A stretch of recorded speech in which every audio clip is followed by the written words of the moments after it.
आज एक अत्यंत आनंदाचा आणि ऐतिहासिक असा आज क्षण आहे, ज्याच्यासाठी आपण गेली 2 वर्ष सातत्यानं पाठपुरावा करत होतो की जागतिक वारसाच्या स्थळांमध्ये वर्ल्ड हेरिटेजच्या युनेस्कोच्या यादीमध्ये आपल्या राजर्षी छत्रपती शिवाजी महाराजांच्या महाराष्ट्रातल्या गडकिल्ल्यांचा समावेश व्हावा।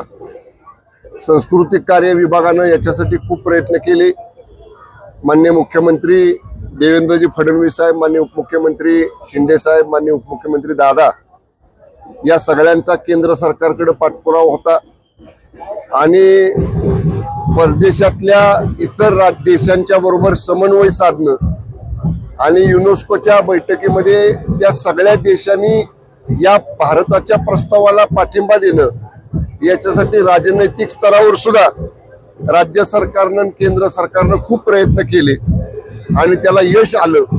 आणि काल जी यादी युनेस्कोनं जाहीर केली त्याच्यामध्ये आपल्या महाराष्ट्रातल्या छत्रपती शिवाजी महाराजांच्या गड किल्ल्यांचा समावेश झाला आणि त्याच्यात महत्वाचा म्हणजे शिवप्रताप दिनासाठी ज्या किल्ल्याचं महत्व आहे त्या प्रतापगडचा सुद्धा समावेश या जागतिक वारसा हक्काच्या स्थळांमध्ये झालेला आहे।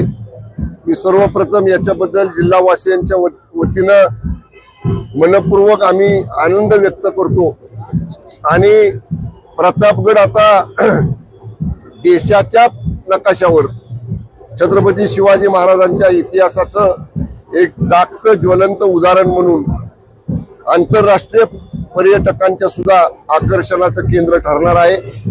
मी एवढंच सांगेन की पर्यटन विभागाचा मी मंत्रिपदाचा पदभार स्वीकारल्यापासून फोर्ट टुरिझम म्हणजे गड किल्ल्यांचं पर्यटन याचा पहिला टप्पा आमचा अंतिम स्टेजवरती आहे। 5 गड किल्ल्यांचं फोर्ट गेलेला आहे, रोवला गेलेला आहे आणि याबद्दल मी युनेस्कोच्या सुद्धा सर्व प्रतिनिधींचा विशेषतः महाराष्ट्राची बाजू या आंतरराष्ट्रीय प्लॅटफॉर्मवरती यशस्वीपणे पूर्ण करणाऱ्या देशाचे माननीय पंतप्रधान मोदी साहेबांचं आणि केंद्र सरकारचं मनापासून अभिनंदन करतो।